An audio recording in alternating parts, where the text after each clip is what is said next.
Welcome to the Smart Business Revolution. Revolution. Revolution. Revolution. You want a revolution? You say you want a revolution? Revolution. The revolution. It's going on right now. Welcome to The Revolution, the Smart Business Revolution podcast, where we ask today's most successful entrepreneurs to share the tools and strategies they use to build relationships and connections to grow their revenue. Now, your host for The Revolution, John Corcoran.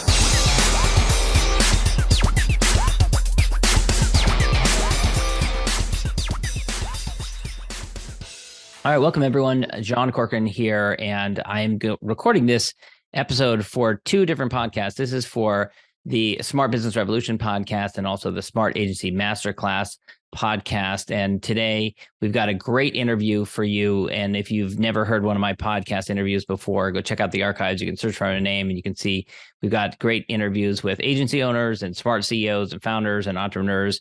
I've done Netflix and Kinko's, YPO, EO, Activation, Blizzard, and many more. And I'm also the co-founder of Rise 25, where we help connect B2B business owners to their ideal prospects. And our guest today is Jeanna Barrett is her name.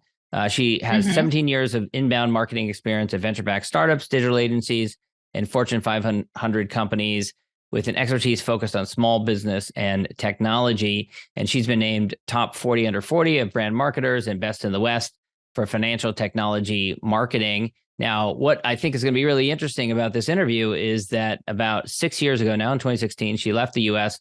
to lay roots and build her business in Belize in Latin America. And she built a freelancing business into a full inbound remote marketing agency with 40 plus experts across the globe. And so we're going to talk a lot about building the culture of a team away from quote unquote hustle culture, teams that are really focused on building a life for themselves. And so we're going to get into that. And of course, this episode brought to you by Rise 25, where we help B2B businesses get clients referrals and strategic partnerships with Done For You podcasts and content marketing. And you can learn about us at rise25.com. All right, Jeanna, great having you here. Thank you. Yeah, let's dive straight into 2016. You actually were living in my area, San Francisco Bay Area, doing the tech scene, and just got deeply burned out from this culture of nonstop working, always have to be at work. There's a pool table, there's a foosball table, there's free lunch, there's laundry, there's dry cleaning, there's lunch, there's dinner. And eventually you realize, oh my gosh, the reason why they're paying for all this stuff is so that I can work 80 hours in a week. And you got burned out by it. And you got burned out by it. You're like, forget it. And tell me, like, were you like, this is it? I'm going off to this tropical place. Yeah. I mean, I truly reached a point where I decided to leave my career. Like I was like, I don't want to be a marketer anymore. I was like a leader, I'd done pretty well for myself. And I was just like, I don't want any part of it. I wrote this article at the time that said, like, I just want to go sell ice cream on a beach. And that was my way of saying, like, I wanted a really simplified life where I could just wake up and not be stressed out and not be working all the time and focus on the things that made me happy. And what ended up happening, universe, is that I found a way to build a business like that.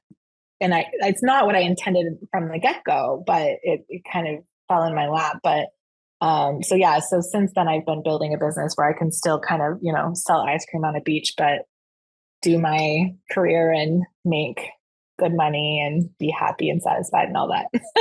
Yeah. And so you come down to Belize and I imagine you still had relationships from your previous career, but was it hard getting it started in the beginning, or how did you get those first few clients in the early days? I mean, no, not really. It's like, if you're at any level and you've played your cards right, you've built a network. And I had lots of people either that I had worked for or with at other brands, because it had been 15 plus, years of working before I decided to do that. So it was getting my first big client was like a lesson in content marketing, which I can go into how I got that. But the rest was the first kind of freelancing stuff that I was looking to do, and consulting was just word of mouth of getting, like networking with people I hadn't worked with in a while and saying, here's what I'm doing. Would you be interested? And then it evolved into an agency because of how I kind of started writing about what I was doing and found somebody that needed you're practicing SEO and what you're content preaching. services. You're practicing what you're Yeah. preaching because you are a specialist in inbound marketing. So Yeah, it sounds like you were practicing what you're preaching. Yep, exactly. So how did you get that started? So you mentioned you got a first big client. Let's walk through that. Give us that is kind of a case study. How did that come about? Yeah, so I was, and this is exactly, I love this because it works so well with, inbound marketing and how it is, how effective it is. But I had written an article for Fast Company about how I had left my career and, moved to the Caribbean. And these are the steps you need to take to do it yourself. They wanted me to kind of give other people advice because, probably starting around that time, people were like looking to work remote and kind of leave the country. It was just a little tiny inkling of people doing that before COVID. But so I wrote that article. And then within that article, I kind of said, here's the company that I used. I built, I formed my business and I used XYZ to form my business so that I could be like a LLC and a consultant and have passed through taxes and all that. And that company was had just fired their SEO company and they read my article, saw the backlink in their SEO tool and reached out to me and said, hey, would you want to pitch this business? And at that time, I was not an agency. I was just me. And I kind of like totally fake it till you make it kind of a thing. I was like, how do you even pitch, Googling how to pitch business as an agency. And I pulled in someone else to work with me on the project. And it's just grown from there. Now we still work with them like 6 years later, 40 people on their account. Wow, amazing. Yeah. And so was that a pretty quick result? Because, when people think of inbound and they think of like content creation and, writing blog posts and things like that, one of the biggest objections, I'm sure you hear it all the time, is, oh man, it takes a while. It takes a lot of energy to create this kind of content. Yeah. Yeah. I mean, we do tell our clients that you're going to see like 6 to 9 months is the best window, but 3 to 6 months at minimum to kind of start to see some return. Nowadays, you should be doing stuff that should be able to show like we call it low hanging fruit or some pretty quick return. And then it is a more long-term strategy while you're using like PPC or paid ads to kind of pull in people. Right. But so this particular case, what happened to me was totally like, maybe 50% inbound marketing, 50% kismet, because that's not going to happen for everybody that you happen to link to a company that's looking for your services or whatever. But, but it was still a cool way to be discovered. Yeah. And do you find, or when that happened, when you got that business, did you have to suddenly scale up and hire a bunch of people? What did you have to do?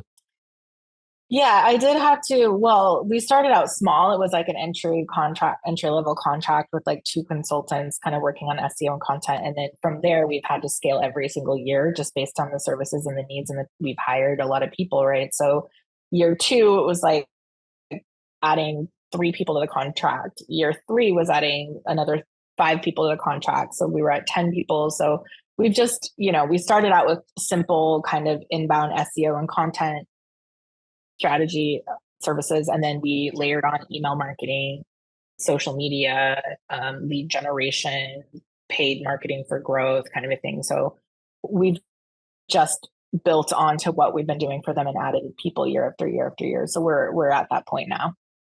As you've grown the team and you wanted to keep this culture, this very deliberate culture to kind of avoid the hustle culture and encourage people to work the way that they want to work.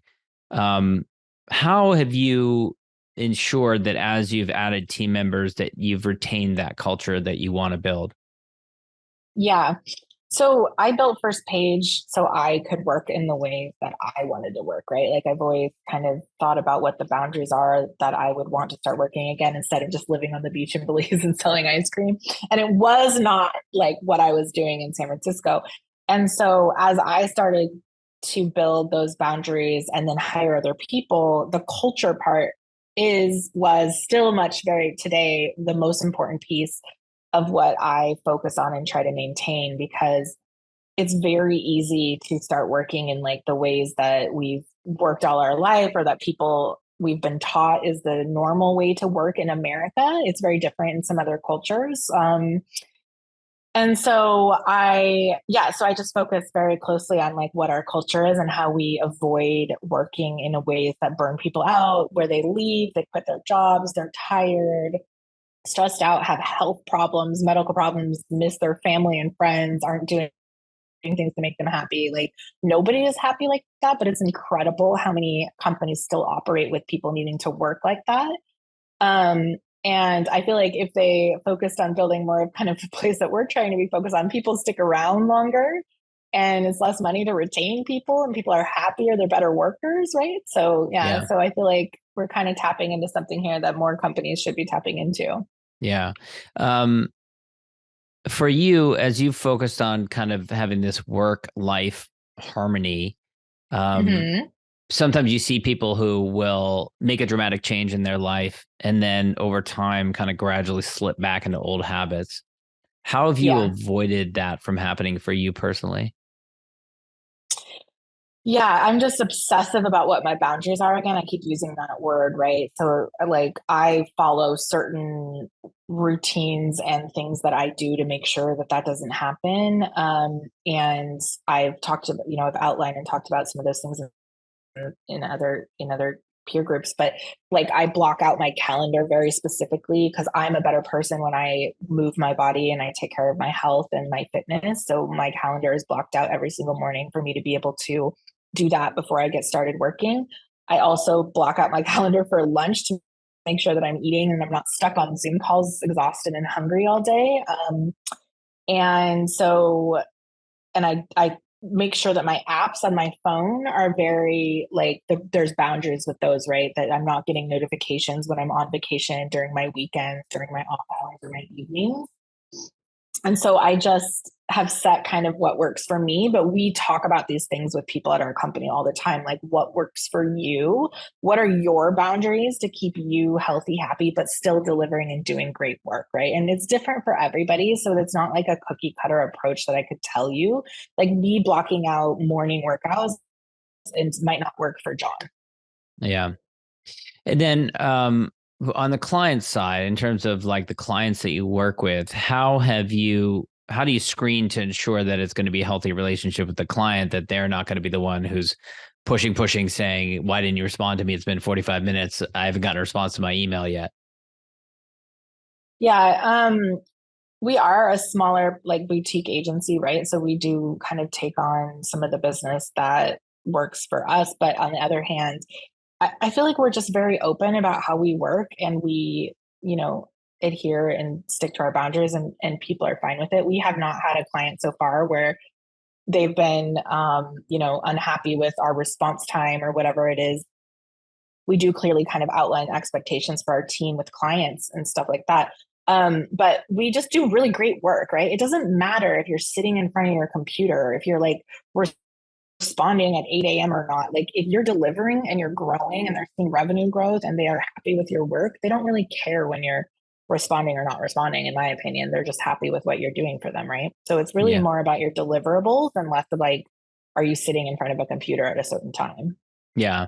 And the team that you built, has it been, you're in Honduras now? Is it in Honduras? Is it Yeah. all over the globe? Where have the team been, you built it? Yeah.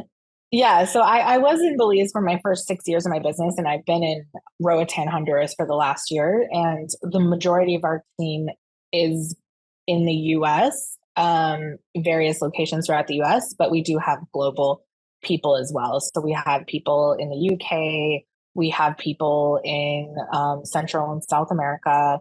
We have, a member of our leadership team works out of Cancun, Mexico.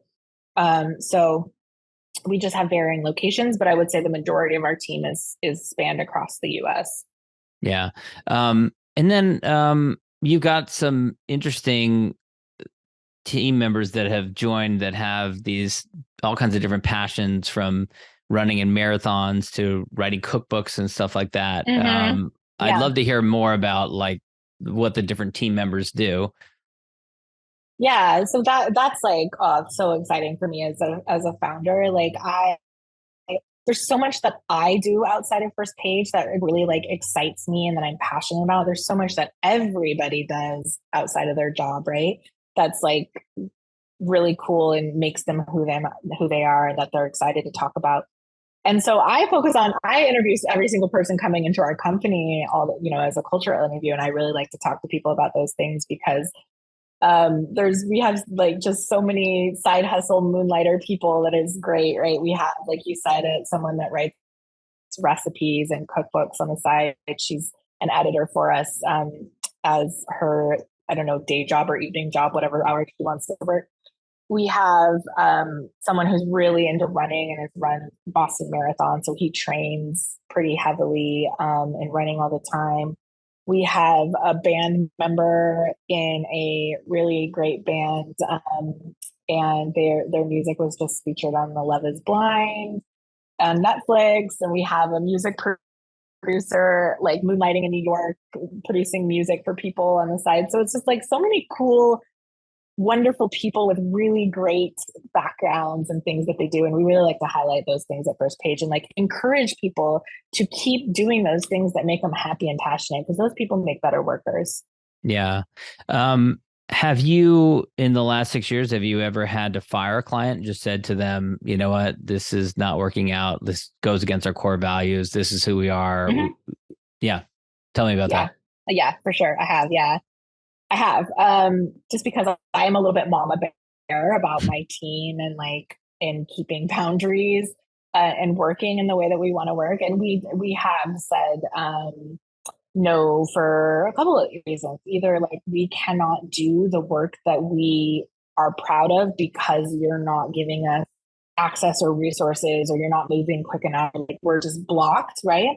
Like we really like to be a partner in full extension of the brands we work with, so that we're able to work with your product team, your customer service team, look at your analytics. Like that's how we're going to be more successful as a growth marketing team.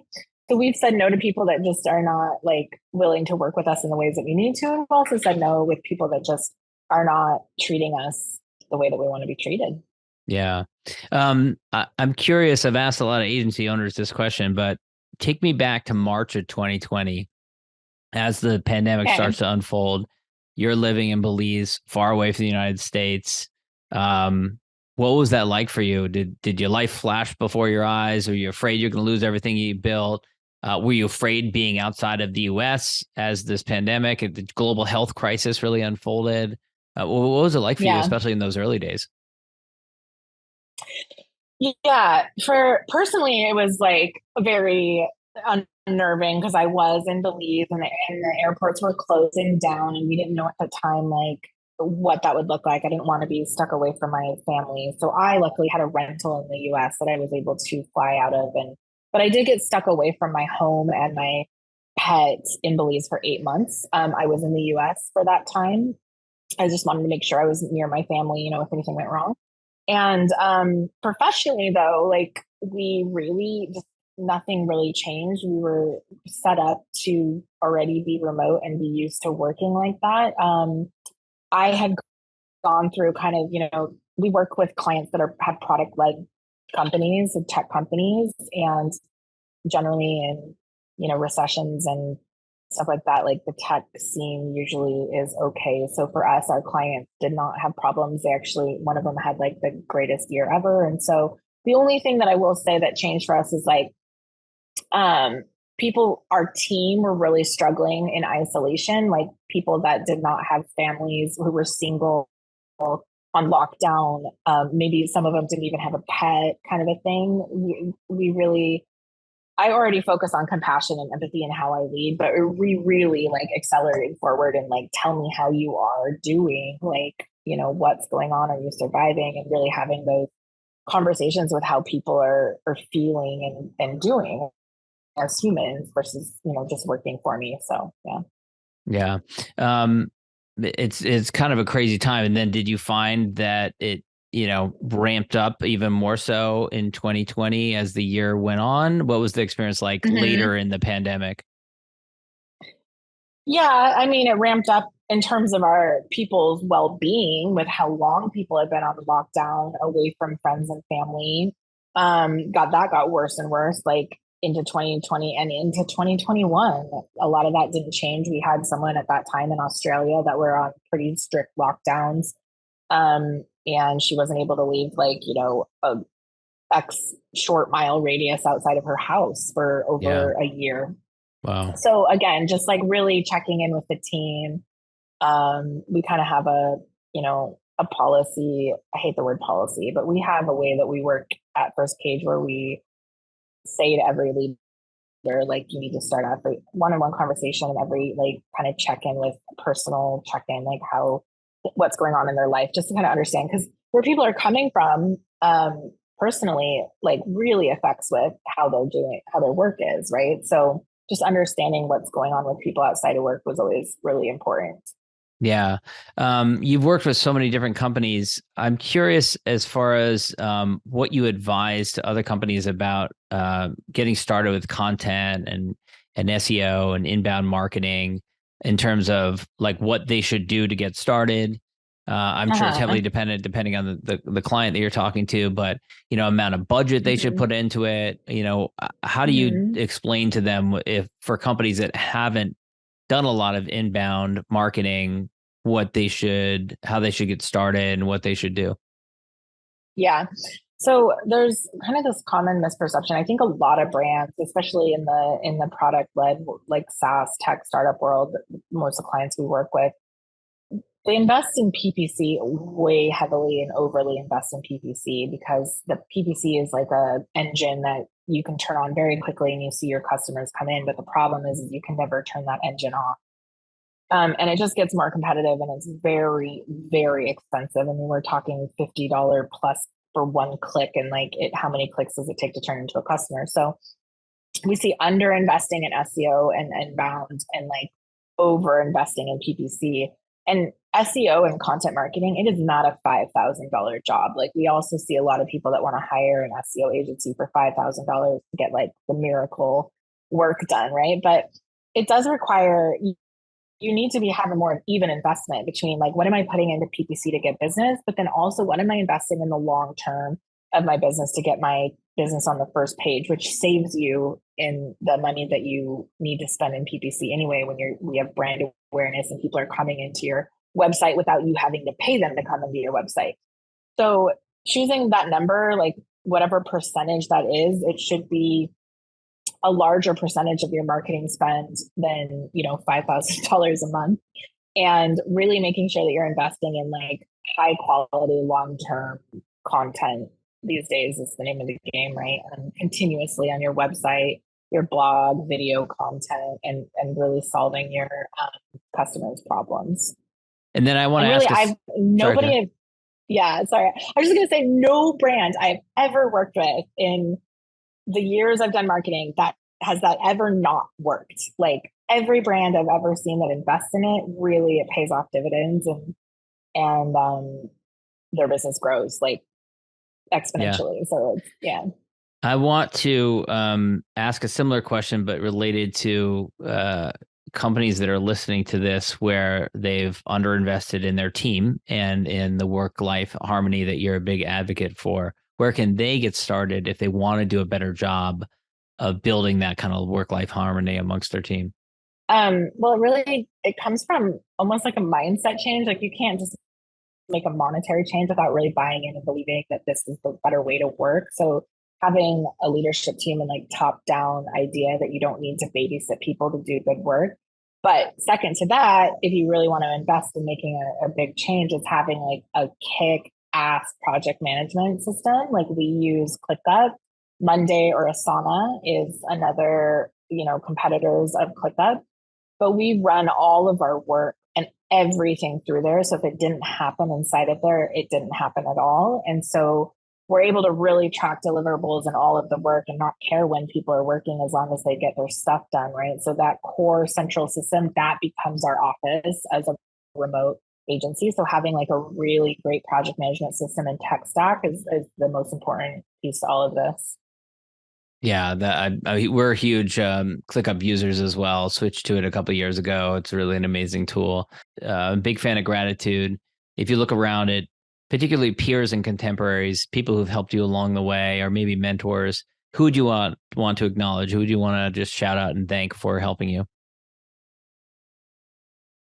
Yeah, I have two actually. I wouldn't be where I am today without two of my agency coaches. And one of them is Tim Kilroy. He's an awesome agency coach. He helps me just on how to like positioning and what can we do better and sales and all of that. And then Carrie Jacobs is my other mentor that I love. And she's my like leadership, marketing, CMO, women in business coach. And so she's helped me infinitely in just how to tackle, tough conversations, tough situations, and how to build really great marketing plans. So yeah, she's wonderful. So I would be nowhere without like the moment I had where I was like, I'm in over my head. I need mentors and help. So yeah. That's the best. Jeanna, thanks so much. Where can people go to learn more about you and connect with you? Yeah, so businessfirstpagestrategy.com, and you can find me on LinkedIn under First Page Strategy or Jeanna Barrett. Awesome. Thanks so much. Yeah, thank you. Thank you for listening to the Smart Business Revolution podcast with John Corcoran. Find out more at smartbusinessrevolution.com. And while you're there, sign up for our email list and join the revolution. Revolution. And be listening for the next episode of the Smart Business Revolution podcast.